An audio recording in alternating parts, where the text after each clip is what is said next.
Trades here, and today I'm going to do a quick overview of the Roadanvi touchscreen radio that you can replace your existing car radio with in your vehicle, and I'll have a link to the Roadanvi store on Amazon and their actual website, so if you're looking to purchase one, you can check it out there.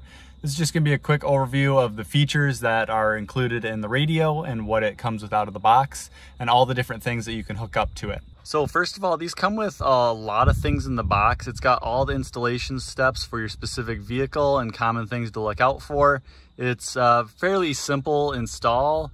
It just takes a little bit of time and some basic tools, but nothing too complex. It's got all the wiring diagrams and what everything represents in terms of the wires and what is on your stock radio and where it goes with the new one. It's really easy to install. Basically, you unplug the wires from your old radio and you plug in the new ones that came with this unit here.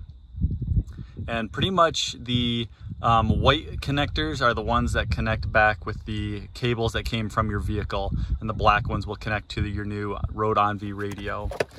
This diagram here that also came with it will kind of show where everything can hook up to and what you would hook up to the different things, which is a nice handy guide. So for example, if you want to use a SIM card, it shows you where that goes on. If you want to use like a portable gaming device or a gaming device to hook up to, it shows you how to plug that in. If you want to use speakers, backup cameras, amplifiers, subwoofers, it has almost anything you want to hook up, you can pretty much hook up to this. Backup cameras, those sorts of things.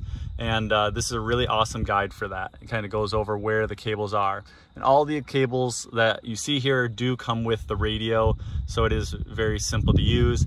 Has your pin readouts if you want to do custom work or custom things as well, so you can see what each of the different things is and each of the different pins and outputs are. So it's got everything labeled really simply for you, and how to set up wireless CarPlay, for example, and then different things that you can set up and use. The company is really good too about getting back to you if you have questions about how to set certain things up or which cables to use for certain applications. So I did find it very easy to get in touch with them. This is for the X12 model as well.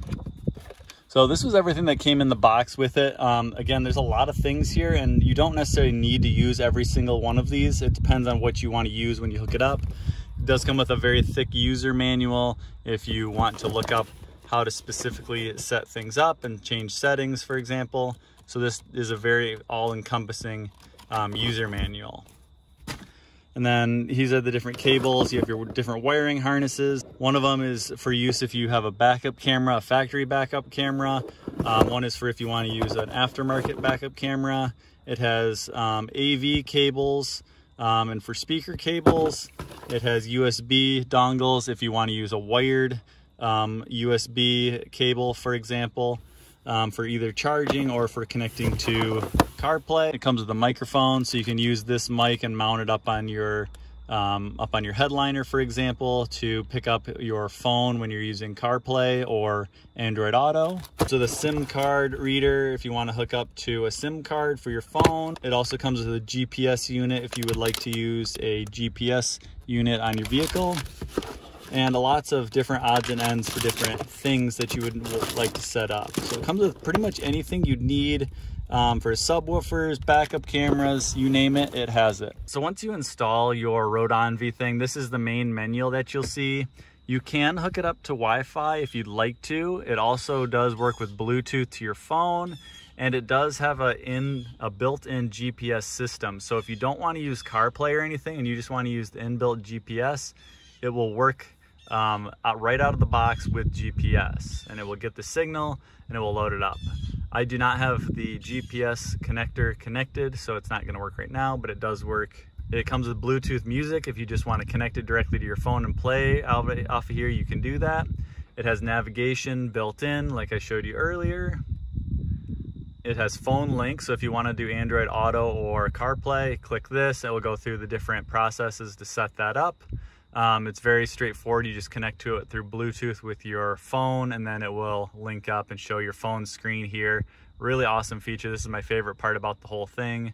I'm not going to show you what that looks like. It's very simple. It just shows the different apps. You can open any of the apps that are on your phone up on here, and it will show those on there. You can use, it has a built-in radio if you want to use your car's antenna to play radio. It will work with that. It has a lot of settings you can put on the quick buttons here. It does have a video player. If you want to upload video or play a video off your phone, you can do that as well. You can check out the Bluetooth music when you connect it and pair it there. It has the settings here. You can go through the network settings, the car settings. You can do the steering wheel controls. You can put any button that's on your steering wheel, and you can also make it do whatever you want to. So you don't need to use, for example, I don't have to set these to volume if I don't want to. I can make them do other things in here. You can set it to whatever you want it to do. So you can change the actual settings on your steering wheel to separate buttons. You can change the factory settings, the base settings, and it's got lots of different options here. The fan settings through here if you'd like to do that, the power on volume, key press beeps, those sorts of things. It shows the different app information here, what apps you have installed. You can delete them, add new ones. You can change your wallpaper, brightness, screen timeout if you want the screen on or off. Change the volume. It shows you the storage. You have about 50 gigabytes on here, 25% of it's used. It shows the privacy settings, passwords if you want, ads, lots of different options here. You can give apps access to your location. For example, if you're using CarPlay or something like that, you can change which apps have access to that. Accessibility, if you want to add, make it brighter, different colors, those sorts of things so you can see the screens better. And then it has a lot of information about the device. You can also scroll to the side here like this to see the different apps that it has. It has a built-in assistant you can ask questions to if you'd like to. You can do timers, kind of like Siri or Alexa would. It can change the settings, the audio settings, if you want to mess with those. If you know a lot more about audio than I do. You can plug an aux cable in directly to use a device. Got your Bluetooth setting, your music, calculator, calendar if you want to, car assistant. You can go on the internet if you'd like to as well. I'm not going to do that right now, but that's an option you have. You can look at files if you have on there.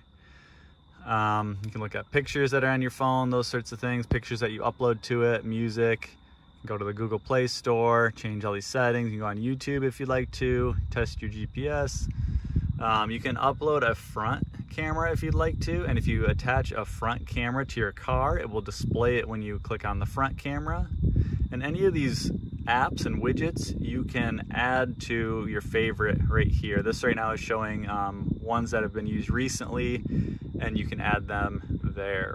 Some other things that I didn't mention, you can do a backup camera. So when you shift into reverse, your car will pull up the rear camera automatically. It's set up to do that. I don't have a backup camera set up now, but if I did, you just plug it in to the back of the unit and it will use that, and it will show the lines on there if you want to add a backup camera. So like I said, there's lots of different things you can hook up. You can hook up different speakers, subwoofers, amplifiers, gaming systems, almost anything you could imagine that uses wires to connect, you could connect it to this. So it's got a lot of awesome features built right into the box. And if you have any questions or anything about certain features or how to set things up, you can always post them down in the comments below. And yeah, it's a really good unit. I like it a lot. I mainly use it for the CarPlay, so I can get my phone's apps up on the screen. You can do the hands-free using Siri and the microphone. It's really awesome to do that. It's really nice for music, for Spotify, those sorts of things. But yeah, really nice head unit, and really highly recommend it.